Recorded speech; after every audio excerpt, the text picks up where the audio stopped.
আসসালামু আলাইকুম। আসার মিনি কিচেনে সকল বন্ধুদের স্বাগত জানিয়ে শুরু করছি। আজকে আমি নিয়ে এসেছি টমেটো ভর্তা রেসিপি।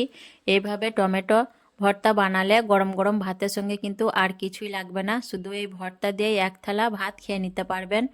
আর এই ভর্তাটা রুটি, পরোটা, ভাত সব কিছুর সঙ্গেই খেতে পারবেন। যারা বেশি তেলের রান্না খেতে পছন্দ করেন না তারাও কিন্তু এইভাবে টমেটো ভর্তা করে খেতে পারবেন।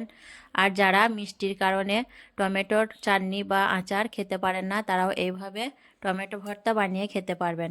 তো চলুন টমেটো ভর্তা রেসিপিটি দেখে নেওয়া যাক। আর যারা নতুন বন্ধু আমার ভিডিওটি দেখছেন, ভালো লাগলে অবশ্যই আমার চ্যানেলটি সাবস্ক্রাইব করে আমার পাশে থাকবেন। টমেটো ভর্তা করার জন্য এখানে আমি একটা বড় সাইজের টমেটো নিয়েছি, টাটকা টমেটো। আর টমেটোটা খুব বড় সাইজের ছিল, তার জন্য আমি কেটে 4 পিস করে নিয়েছি। আর নিয়েছি ধনেপাতা কুচি। আর এখানে দুটো ছোট সাইজের পেঁয়াজ আমি এরকম লম্বা লম্বা করে কুচি করে কেটে নিয়েছি। আর নিয়েছি আমি দুটো কাঁচা লঙ্কা। কাঁচা লঙ্কাগুলো মুখটা চিড়ে নিয়েছি। আর নিয়েছি পেঁয়াজ পাতা কুচি। পেঁয়াজ পাতাগুলো কুচি কুচি করে কেটে নিয়েছি। আর নিয়েছি 6 কোয়া রসুন আর দুটো শুকনো লঙ্কা। তো এইগুলো আমার লাগছে ভর্তা বানানোর জন্য। ভর্তা বানানোর জন্য আমি গ্যাসটা অন করে একটা কড়াই বসিয়ে দিয়েছি। আর দিয়ে দিচ্ছি খুব অল্প পরিমাণের সর্ষের তেল। তেলটা ভালো করে গরম করার পর আমি শুকনো লঙ্কা দুটো একটু তেলে লাল লাল করে ভেজে নেব। লঙ্কাগুলো লাল লাল করে ভেজে নিয়েছি, এখন তুলে নিচ্ছি। ওই গরম তেলেই আমি দিয়ে দিচ্ছি কেটে রাখা পেঁয়াজগুলো।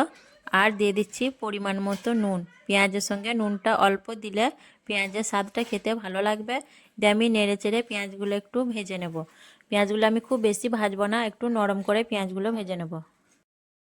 পেঁয়াজগুলো আমি নরম করে ভেজে নিয়েছি, এর থেকে আর বেশি ভাজবো না। এখন আমি পেঁয়াজগুলো তুলে নিচ্ছি।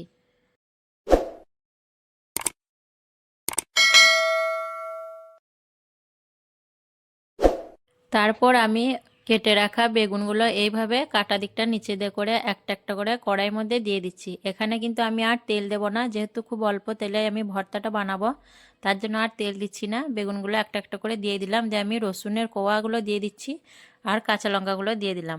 দিয়ে আমি ঢাকনা ঢেকে দিয়ে লো ফ্লেমে রান্না করতে থাকবো যতক্ষণ না বেগুনগুলো খুব ভালোভাবে সেদ্ধ হয়ে যাচ্ছে। বেশ কিছুক্ষণ রান্না করার পর আমি ঢাকনা খুলে নিচ্ছি। দিয়ে একটা হাতা দিয়ে দেখে নেব বেগুনগুলো সেদ্ধ হয়েছে কিনা।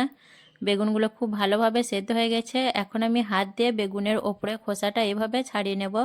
যেহেতু বেগুনগুলো গরম আছে, একটু সাবধানেই খোসাগুলো ছাড়িয়ে নিতে হবে।